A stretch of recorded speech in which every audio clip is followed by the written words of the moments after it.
welcome everyone. It's just such a pleasure to be doing in-person programs and seeing all of these familiar faces. We really appreciate you coming out on this very cold, kind of snowy night to join us for this program to accompany the exhibition that we currently have on view, Decade of Discovery, Clyfford Still in Denver. I hope you all had a chance to pop up there and see the show before taking your seat tonight. My name is Nicole Cromarty, and I'm the Director of Education and Programs here at the Clyfford Still Museum. Tonight, we are all in for a special treat, and that is Bailey Placzek. She's been with the Clyfford Still Museum from the very beginning, so was really uniquely suited to curate Decade of Discovery. Bailey will share some of the most compelling backstories and some of the artworks on display in the exhibition and reveal what mysteries still remain. We are joined by a small audience tonight here in the museum lobby, and we are joined online with participants via YouTube. Following the presentation tonight, Bailey will take some questions, both from the live audience and our audiences on YouTube. For everyone on YouTube, just sign in and you can add your questions to the comments. We'll be watching that space. Now, finally, I'm very excited to introduce my colleague and friend, Bailey Placzek. Bailey Placzek is CSM's Associate Curator and the Research and Project Manager for Clyfford Still's catalogue raisonné. Placzek has dedicated the last decade to sharing Clyfford Still's art with the world. Curatorial projects include A Decade of Discovery, Clyfford Still in Denver, Stories We Tell, the collection Two Ways, Still, Elemental, Up Down, Exploring Orientation and Abstraction. Placzek's works at CSM links her objective to advance access to collections, promote art's ability to foster human connections across time, and deconstruct curatorial practice to make museum work more transparent, collective, and fun. Placzek received dual BA degrees in art history and painting from the University of Kansas and an MA in art history from the University of Denver, where she specialized in 20th century modern art. Let's give Bailey a warm welcome.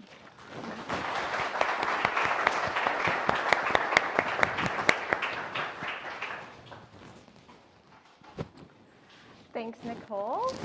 I'm so excited to be here with all of you tonight. Thank you for joining me for a deep dive into some of the most intriguing backstories of Still's paintings. My journey here at the museum began in April 2011, but I like to think that my path was linked to Still's much earlier while I was studying art history as an undergrad at the University of Kansas in Lawrence, Rock Chalk. Soon after I began working for CSM, I came across an old notebook from my early KU years in which I had written on the first page, "Amazing artist to learn more about." Clyfford Still was the first name on that list. Weird how the universe works like that. My interest in art history has always been intrinsically bound to this focus on individual artists.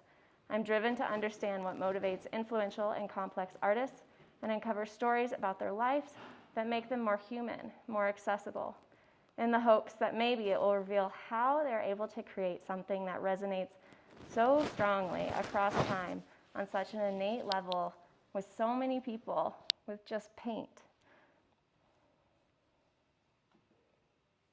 Oh yeah, sorry, I'm still learning. This mystery is what has kept me so engaged with Still's story over the years. I think all of us here can attest to the fact that his work changes every time you see it. They morph and swirl and make you feel like you want to throw up sometimes. They're alive. I believe that an artwork begins its life from the time an artist puts down his or her brush, or in this case, palette knife. And contrary to what Still may have thought, they can't be controlled forever. After leaving an artist's studio, artworks go on to lead their own lives, build their own histories. And even though people buy them and sell them, and their meaning shifts depending on who is looking at them and when they are shown, there are a few elemental truths inherent to each artwork's individual being: what it is made of, when it was made, how the artist made it, and where it's existed over time. These little nuggets of truth are what I'm most interested in. Tonight, I will discuss a few works on view in the exhibition, A Decade of Discovery, Clyfford Still in Denver, to illustrate ways that we have begun to connect the dots between Still's artworks and piece together their complex histories through provenance research, historical photos, archival documentation, and close examination of the objects themselves in order to better understand some of these fundamental truths about Still's art. I think it might be helpful to first provide some background on the inventory and object research process here at CSM. We began inventorying Still's work when it arrived in several shipments over the summer and fall of 2011. We completed the initial works on paper inventory about 14 months later, but as you might imagine, the painting inventory took much longer due to the size of the works and resources needed to unroll, re-roll, and safely store the large works. This initial inventory consisted of photographing, measuring, conducting cursory condition reports, cataloging in our database, and cross-checking the work with Still's own various estate and inventory lists so we knew exactly what we had in the collection. Here are just a few examples of the archival documentation we referred to in order to cross-check the works as we saw them and to make sure we had the correct information, that we weren't missing anything. Not only did the Stills add sketches of works onto the outside of rolls, but Patricia compiled roll books, so she had a handy record of what was on each roll. As you might imagine, these lists were incredibly helpful as we went through the process, but we also found discrepancies among lists, mysterious works on rolls where they weren't supposed to be, or that looked nothing like the inventory sketch, undisclosed replica paintings, fragments, and even works that weren't listed at all. This is when I got hooked. In our effort to know exactly what we have and don't have in our collection, and I suppose also in part because of my annoyingly type A personality, I began obsessing over identifying relationships between works and filling in all the gaps. It felt so achievable, given that we have so much of Still's art here at the museum, and that so much of the object's histories seems so well documented by the Stills until about 1990. Many people don't realize that from the very beginning, we've also tracked and cataloged works by Still that aren't in the museum collection with the Catalogue Raisonné project in mind. This made my mission to capture the connections and pin down the inconsistencies seem even more attainable, as I could link related works in and out of our collection. Here you see an example of 235, which is upstairs, and its replica at MoMA, and then a oil on paper that they both were based off of, where we don't know where it is. Clyfford Still is the only one of the quote-unquote 4 horsemen of the apocalypse, as Betty Parsons called major abstract expressionist figures Pollock, Rothko, Newman, and Still, without a definitive catalogue raisonné. Nearly 40 works by Still have been sold at Sotheby's and Christie's since 2000, and as the market for these mid-century American paintings rises exponentially, works are more likely to be sold at auction and elsewhere with questionable histories. It has already happened and happens every day at smaller online auctions. These sales cloud Still's oeuvre and muddy related scholarship. As stewards of his art and legacy, it is of utmost importance for the museum to publish a definitive record of Still's work, not only to make his work accessible to the widest audience possible, but also to control the thriving forgery market and set the record straight.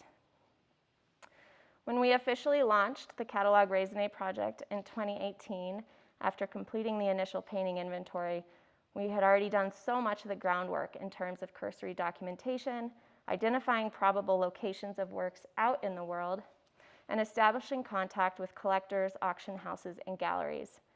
Initially, we thought this work would really be more about verifying owners documented by the Stills pre-1990, finding histories since that time, and trying to track down works that the Stills lost track of over the years. The 30-year gap between Still's death and the opening of the museum allowed for countless exhibitions, publications, and ownership transfers to take place without anyone's knowledge. But the more I got into the research, the more I realized that the research I thought would be focused primarily on chronicling works not in our collection became just as much about uncovering truths about those in our collection. Still's creations are all so firmly intertwined, and a discovery about one artwork leads to new questions about 5 others. So where should we begin? Well, Canada, of course. Prior to the museum's opening in 2011, practically nothing was known about Still's early life and artistic practice beyond what he had revealed in a few interviews. The Stills documented 25 paintings that Still painted prior to his university days in Pullman. Over the last decade, I've cataloged about 13 more early paintings and a countless number of early sketches and drawings that Still left out of his inventory. We have examined 2 of those paintings in person. They're shown here. One on the left is in our collection. We actually found it in a flat file when it arrived in 2011. And the other is in a private collection in Canada. Some of you may remember this one. We borrowed it for a little spotlight exhibition revealing its story that I put together a few years back. But black and white photos we found of others provide important clues into Still's early career and education. This painting on the right, once titled The Snowplow, is currently on view upstairs. During her research for exhibition A Light of His Own, Clyfford Still at Yaddo, Patricia Failing uncovered this black and white photograph, the top left, which shows a slightly different version of the painting. In her correspondence with the grandson of one of Still's early mentors, the gentleman uncovered a photograph in his grandfather's files of what looked like our snowplow painting. However, we soon discovered that the photograph shows a painting similar to, but not exactly like, our beloved snowplow. He also sent a scan of the back of the tiny photograph on which is inscribed 23 by 33.5, present state, and 33 by 48, enlargement. Dimensions of our snowplow match the apparent enlargement size, verifying that the image in the photograph was not just an earlier state of our painting, but an individual, smaller study for the work. To complicate the story a bit more, which you will see tonight is what always happens with Still, I later found evidence that our PH 619 had been reworked at some point after its initial 30/31 creation date. A photo of 619 found in the Archives of American Art files of Robert Newhouse, patron of Still from the early 40s, shows a slightly different version than that which hangs in the galleries today. And it is this version that matches installation photos of the work in Still's 43 solo show at what is now SF MoMA. So yeah, you can definitely see the main differences. This ground here, and you can see it's much more prominent in the 43 install shot. These discoveries and other similar stories indicate that Still's process for creating replica versions of his paintings began a bit earlier than we thought.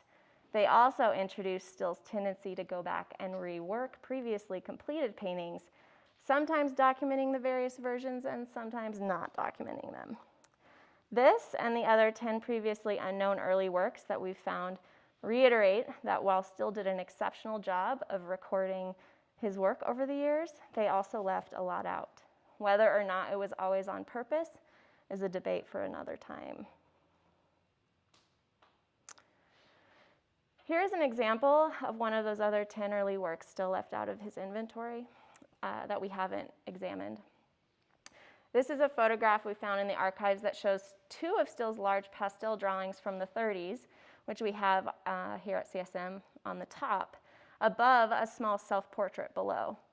The back of the photo shown here has the following inscription: Self-Portrait, Alberta, Canada, 1925. Thus, curiously omitting mention of the 2 pastel works that are inventoried and documented by Still. Perhaps Still only noted the self-portrait here because it is the only photograph he had of the work, no longer in his collection for one reason or another. We've found no other record of the artwork, which after some photo enhancement we can see a bit better and can maybe make out that it's painting on cloth. It doesn't appear in Still's inventory, and we haven't found any notes about its sale, being lost, or destruction. Its whereabouts today remain a mystery that we may never uncover. Let me touch a bit on what I mean when I use the terms lost and destroyed with Still. There is a group about 50 works, most of them created in the mid-1930s to the early 1940s, That's still pictured with black and white photographs and documented in their inventory as being either lost, destroyed, or lost/destroyed. The specificity of these terms, as well as the assignment of the more ambiguous lost or destroyed designation to several, initially indicated to me that there was a clear distinction in the Stills' mind between those that were lost and those that were destroyed. This is significant, as it clearly denotes those works that may still be out in the world and could be found through further research on our part. However, after the archives were made accessible in 2013, I found that on many of these works corresponding archival negatives in the archives, Patricia inscribed old negatives taken by Still in the 30s and 40s of paintings lost through fire, theft, destruction, etc., thus suggesting that lost could also mean lost to destruction. Furthermore, it soon became clear that works could be lost or destroyed due to overpainting or reworking by Still.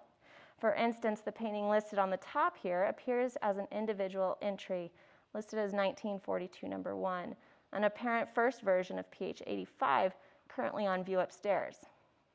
On the right, we can see that Still scribbled destroyed, whereas PH 85 is listed as being in his collection. Otherwise, the works are exactly the same in many ways. Exact dimensions, same creation location, nearly the same composition, except for this little area in the bottom right. Here's a view of PH 85's verso, as well as an image of an annotated condition report I created for PH 85 in 2013. Thick, cracked white paint in PH 85's lower right quadrant and heavy oil staining on the painting's verso in the same area indicated to me that Still probably reworked this area at some unknown point after its initial documentation, therefore destroying 1942 number 1. The work was documented in its early state in a 1961 Albright Knox publication and not exhibited or published again until it arrived here at CSM in its current version. Still would have provided Albright Knox the black and white image of the number 1 version, and so we might assume that the work was still in its early state at that point in 61, but we might never know for sure. Our takeaway from this particular case study is that Still deemed it necessary to document both states of the canvas in his inventory as 2 distinct creations, similar to how he identified the various replica paintings, and deliberately noted that the early version was destroyed and no longer in existence. Yet why then did Still choose to document this early version, as well as a few other cases, as an independent entry in his inventory and not catalog other first states, like the snowplow? The snowplow's history is incredibly similar to that of 85, yet Still only created 1 entry in his doc books for that one, never mentioning that there was 1, possibly 2, earlier versions that were either lost or destroyed. Next, I want to dive into PH 553, which was created just a few years prior to PH 85, and which is now on view upstairs in Gallery 3. Like both the snowplow painting and PH 85, PH 553 is a second version of an initial composition documented by Still as PH 938. However, unlike the other 2, we know where both of these are and have examined both of them in person. PH 553 is of course here in our collection, and 938 is in a private collection on the East Coast. According to the owner's family story, which corresponds with our own records, a couple saw and admired the work at Still's studio in Pullman, Washington. Soon after, Still arrived at their home with the painting and said, "Here, this is for you." The paintings become a bit more mysterious when we start to dig into their past. According to Still's inventory, PH 938 was shown in his 1943 solo exhibition with the snowplow at what was then known as the San Francisco Museum of Art. Here's a photograph of that exhibition with Lillian and Diane looking particularly cheerful in front of what at first glance appears to be PH 938 here on the right. But is it? When we zoom in and enhance the exhibition install shot and compare it to a current photograph of 938, We can see that the painting's compositions and proportions differ ever so slightly. I notice it most in the shoulder, the sharpness of the lower kind of bump, as well as the trajectory of this line here. It's a little farther out there, and these two dots are conspicuously missing in this. There seem to be 3 distinct versions of the composition, even though Still only lists 2, suggesting that either 938 was reworked into its current state, or that there was a third, now lost version of the painting unlisted in the artist's records. The dates and ownership history make the whole thing even messier. PH 938 is listed 1937 in the inventory, yet signed 39. The painting's owners state that Still gifted the painting to their family in 39 or 40 in Pullman, which lines up with Still's timeline, but which is 4 years prior to the SF MoMA exhibition, suggesting that they would have had to loan the work to SF MoMA for the show. Yet SF MoMA's exhibition files show that the work, identified here as figure and line, was on loan from Still himself, contrary to other works clearly identified as lent from other collections. So, did Still create another version that he showed at SF MoMA after giving PH 938 away? And if so, where is that one now? At this point, we may never know for certain how this series of events unfolded. All we can do is continue to gather facts as they emerge and present all the information we have at the time of publication. I want to go a little bit deeper into this 1943 exhibition. We have so many questions about his early works related to this show. Here are 4 archival installation shots of this exhibition. You can see that Patricia or Still went through and tried to identify the paintings by these little numbers here in the image at the top left. All in all, according to SF MoMA's records, Still submitted 32 works for consideration in that show. Patricia notes in the archives that a total of 26 were hung. According to these images and other documentation, and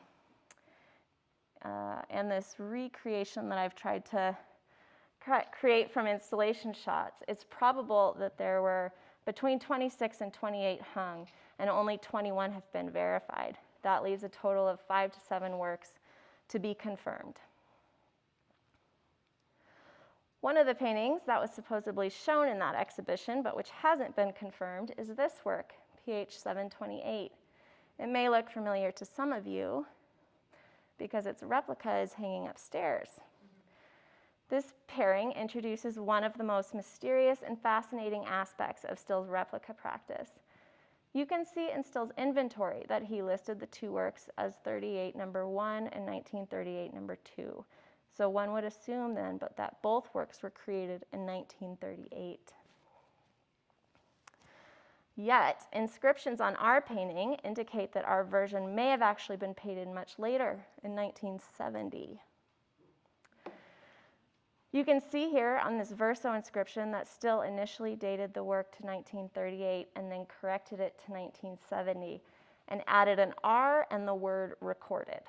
A closer look at the signature on the front of 753 also indicates that there was originally something else written there that was later covered by a slightly lighter brown paint.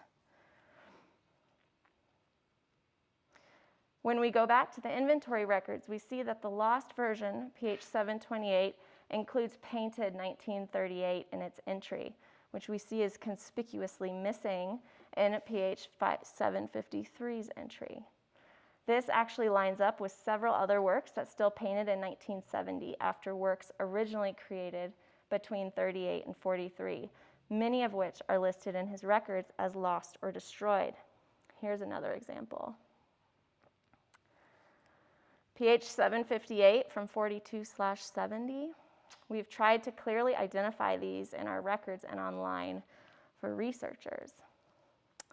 This trend in Still's documentation suggests that Still believed the painted date when he actually put his palette knife to canvas to record an idea is secondary to its original conception date. While this may seem a bit duplicitous, I have found that Still was generally pretty transparent about when he actually painted something later. though there are definitely exceptions. I've found tiny R's inscribed in various places on other works, in and out of our collection, and I'm always suspicious when I see a title like 1938R or 56R assigned to Still's paintings out in the world. Usually, when I look into it a bit more, I'll find an R inscribed somewhere near Still's signature or on the back. Given Still's original alphanumeric titling system, I can see why dealers and collectors believe these titles to be intentional, but what they don't realize is that they're actually calling attention to the fact that their painting is a double created after the original.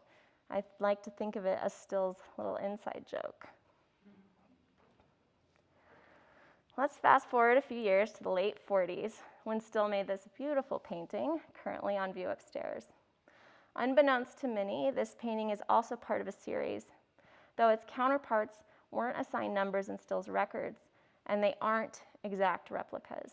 Nonetheless, their story is relevant here as yet another example of how Still's inconsistent documentation of works that left his collection continued all the way up through the 50s. The work on the right doesn't appear in Still's inventory. It is known only to us by its position in a prominent public institution, the Wadsworth Atheneum Museum of Art in Hartford, Connecticut. According to their records, the work is titled Number 5 and was gifted to the museum by artist Tony Smith, who purchased the work from Betty Parsons. Like the SF MoMA exhibition, an aura of mystery surrounds Betty Parsons' exhibitions of Still's work, especially her 51 exhibition. There are lots of paintings shown in that installation that were later reworked, sold to mysterious collectors, or that are simply unidentified. However, sales records from our archives and Betty Parsons' files at the Archives of American Art support the claim that the Wadsworth painting was included in Parsons' 51 show and later sold to Smith. Parsons lists Number 5, 1951, a lemon yellow painting with a pink patch at lower right and dimensions matching those of the Wadsworth painting in her gallery and sales records from the early 1950s. I should note that the number 5 doesn't mean that this was the 5th version of the work, but just that it is the 5th work in Parsons' inventory of works Still lent to her for that exhibition.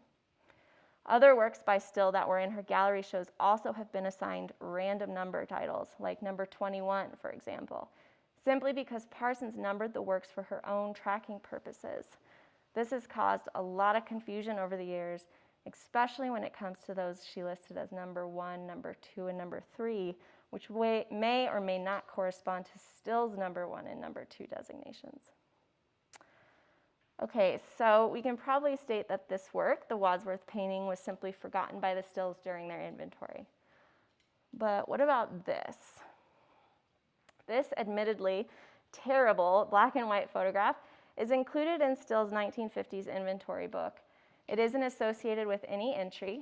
It is simply a loose photograph slipped into the pages between the dates 50 and 51. On the photo's reverse, Still inscribed 1951, 55 by 46, Wadsworth Atheneum, gift of Tony Smith. Yet, even though the image is barely legible, we can clearly see that it's different from the Wadsworth painting. It's actually much more similar to our yellow work from 49. Okay, so maybe the Stills made a mistake and just misidentified the photo. Oops, sorry. But as you can see, the painting in this black and white image differs from ours as well, though it is a little bit closer. I think the main difference here is the top left area, as well as this bottom edge. Upon even closer examination, we can see that the differences are significant enough in both cases to rule out the possibility that the painting in the black and white photograph is in a previous state or even a flipped transparency image of either work. The omission of or ambiguity surrounding these early works in Still's records is understandable, given that the Stills began their inventory in the mid-1960s. Who could remember everything, right? And while these inconsistencies seem minor in the grand scheme of things, These types of details actually provide incredibly important information about the artist's beliefs about his work and artistic process, making them essential for us to pin down and present in the artist's catalogue raisonné for future researchers and artists. I want to transition now to a more in-depth discussion of provenance and artwork's ownership history. By piecing together these fascinating stories, I've learned so much about Still's motivations and ways in which his replication practice evolved in the 50s when he began selling more of his work. And I've had a ton of fun doing it. I want to first dive into this yellow painting from 1956, currently on view upstairs. Some of you may recognize it as a replica of another painting we have in the collection, which we have also shown quite a lot, PH 1074. When we inventoried PH 1074 back in 2013, we believed it to be a unique composition in our collection, even though we knew that the Modern in Fort Worth had another version of the painting per Still's inventory records. Here you see Still's detailed side-by-side records for the Modern's painting, PH 225, and our PH 1074. Some of you may remember that we showed these two works together back in 2015 in Repeat Recreate. Little did we know, but we would find yet another version of the work during painting inventory the following year. Here we can see all three paintings side by side. Now you might be wondering how we could not know that we had a third version, especially since it's had its own PH number. Well, this is why. These are the only images we had of PH 1187 prior to unrolling it in 2016. You can see that either Patricia or Still scribbled the word approximation to the left of the sketch on the outside of its roll. As you might imagine, we were all pretty stunned to see this painting emerge as it was unfurled onto the table. It's a much more worked over composition than our other version. Still smeared layer after layer of thick impastoed paint across its surface, altering the edges of the brighter yellow form and the black forms at right. Then, satisfied, he added a signature at the bottom left, Clyfford 1956, which clearly contradicts his inventory record for the work, which assigned it to the year 1955. So all of a sudden, there were three. How would we make sense of their replication and confusion over their documentation? During later research into the provenance of the Modern's painting, PH 225, I uncovered some lively correspondence between Still and a Parisian dealer who represented one of Still's most supportive benefactors in the early 1960s. Known to Still as the Baroness de Neufville, Geneviève de Neufville offered Still $20,000 in 1961 for PH 225 after her client, a Belgian collector by the name of Philippe d'Autremont, saw the work in a Life magazine and fell in love. In a March 3, 1961 reply, Patricia countered, Mr. Still was invited by a friend to put the yellow painting and another comparable work into a permanent home in the LA Museum. However, to guarantee a physically sound example of this painting, Mr. Still executed a definitive and more intense version for his own personal satisfaction, which is not identical but closely parallels the one photographed in life. In view of Monsieur d'Autremont's desire for an appreciation of the work, Mr. Still would consider permitting him to own his personal and final version of this painting. Subsequent correspondence confirms that Still did end up selling d'Autremont one of the replicas in 1962, but it is unclear whether this would have been PH 1074 or PH 1187, the two versions now held by CSM. And if it was one of the two versions now at CSM, then how did we end up with both of them? Oops, there we go. The answer came after a bit more digging. It turns out that d'Autremont received his yellow painting, but lo and behold, when he attempted to hang it in his house, it didn't fit. Embarrassed but desperate for a yellow Still painting to complement a blue one he already had, he asked Neufville to reach back out to Still and request a trade. Now I'm sure Most of you here are familiar enough with Still to surmise that what was likely to be his next move. But perhaps in part due to de Neufville's flowery, almost painful to read outpouring, Still surprisingly agreed to her proposal. D'Outremont was to ship the painting back to Still in exchange for 2 smaller paintings and an additional sum of money.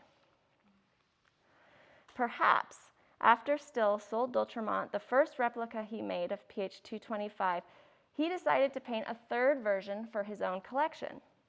When D'Outremont's painting was returned to him, he found himself with 2 versions of the work. And while we may never know the exact order in which these 3 paintings were made, or why the dates don't quite line up, we can glean several key points from this study. First, Still's creation of a, quote, definitive and more intense version for his personal satisfaction, unquote, supports the idea that Still believed the conception behind his compositions to be the element of utmost importance in his art, and that it can be refined and perfected on multiple stretches of canvas, even decades later, as we have seen tonight with those 1930s paintings. Second, Patricia's note that Still painted a replica to guarantee a physically sound example of the painting also verifies that Still found it necessary to paint replicas of works that left his studio to ensure that the record of his life's work would be complete in the end. Thus, thorough provenance research and our verification of when paintings left Still's studio might provide clarity into the various replicas' orders of creation. The last painting I want to explore tonight is PH 238, currently on view in Gallery 8 alongside an archival case recounting some of the juice that I want to get into tonight. I want to give a quick shout out to Milo Carpenter, our amazing digital archivist. When I told him that I wanted to feature this painting's provenance in an archival case in this current exhibition, he kind of took the ball and ran with it and found some documentation in our archives that I hadn't seen and clarified questions I still had about the painting and its replica. So thank you, Milo. About 5 years ago, a researcher studying Dorothy Miller, the renowned curator at Museum of Modern Art, contacted me about a painting by Still that Miller supposedly had owned in the 1950s. The researcher was interested in seeing the work and talking with someone about any records we had that might verify Miller's ownership.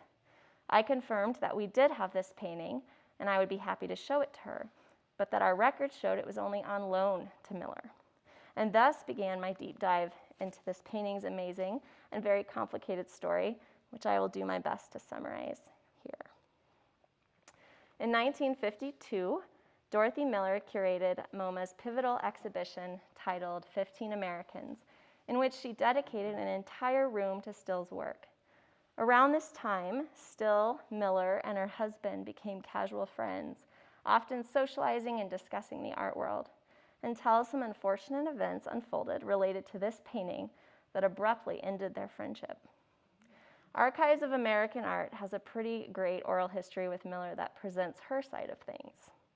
She states that sometime after the MoMA show, Still, quote, took me to his warehouse where he had things rolled up, and he unrolled many rolls for me to choose something. And I chose a picture that I had never seen before and I liked very much. And he said, let's go down right away and hang it up in your apartment. And we came down. And I remember he tacked it or nailed it into the molding.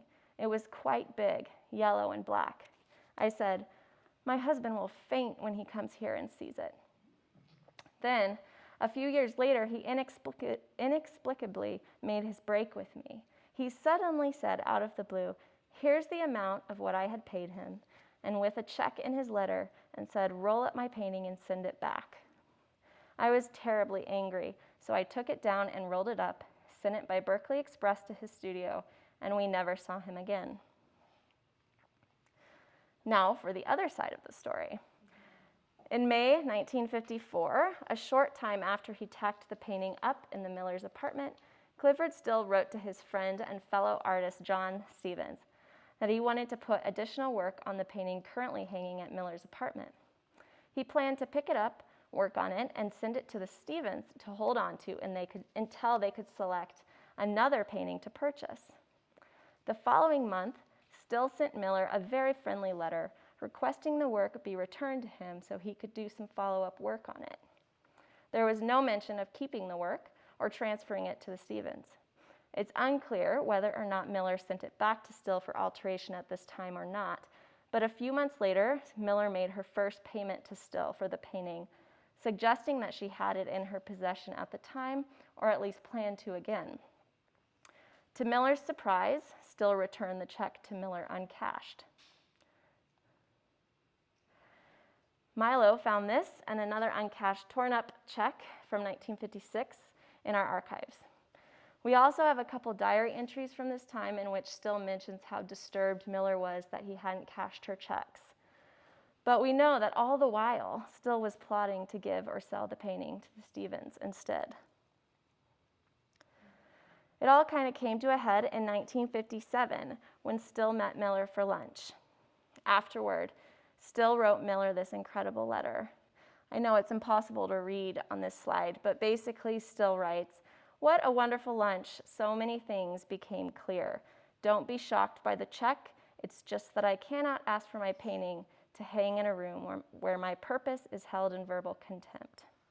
He includes a PS, "It," which he puts in quotes, "may be rolled for return and the sticks destroyed." Yikes. Correspondence in Ruth Stevens' archives at Yale recounts the story. Still told Ruth Stevens one day at lunch in an uptown Japanese restaurant, Dorothy Miller's comments and lack of understanding caused me to order the work returned. When I told John what I had done, he said, "Can I have it?" And I replied, "Yes, I know that you and Ruth will give it a home free from art politics and museum games." After some curt back and forth, Miller shipped the painting back to Still, who turned around and shipped it to the Stevens the following month.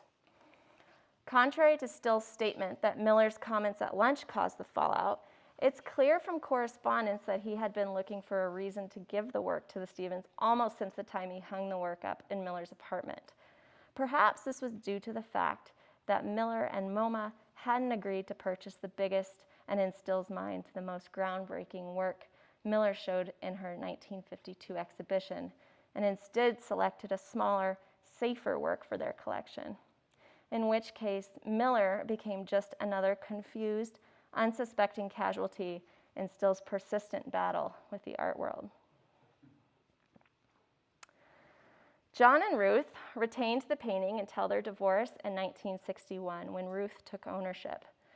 Ruth and the Stills stayed in close contact over the next few years. In 1968, she contacted Still to ask how she might address the painting's poor condition. Apparently, she had hung the work near an often open window, which, as you might imagine, wasn't the best of plans in a place as cold and wet as Connecticut. He requested that she send it back to him for restoration. She obliged, and shipping notices found in our archives confirm that the painting was returned to Still in January 1969. Even this shipping exchange was rife with turmoil. Here is an image of Still standing with PH 238's crate, documenting the horrible condition of the work when it arrived from the shipping company. It seems that drama just followed this painting everywhere. Anyway, after examining PH 238's condition, Still decided to keep the painting and send Ruth a smaller, more manageable painting in exchange, shown here. And now, PH 238 hangs right upstairs, where we can all hope that the histrionics of its past are just that, the past. Thank you for joining me this evening for a deep dive into some of Still's paintings, and for sharing in my quest to uncover those mystifying bits of truth woven into the very weft and warp of each of their worlds. And while there is still so much to unravel in the tangled web that is Still's art, like the mysterious whereabouts of more than 20 long-lost pastel portraits he apparently exhibited in Nespelem, and the fate of nearly 10 of the works he sold to Marlborough in 1969, we continue this work, manifesting in Still's catalogue raisonné for future artists, students, art historians, writers, musicians, and other creative souls, so that we all may have a more accessible and complete understanding of Clyfford Still's artistic contributions and profound, far-reaching legacy. Thank you.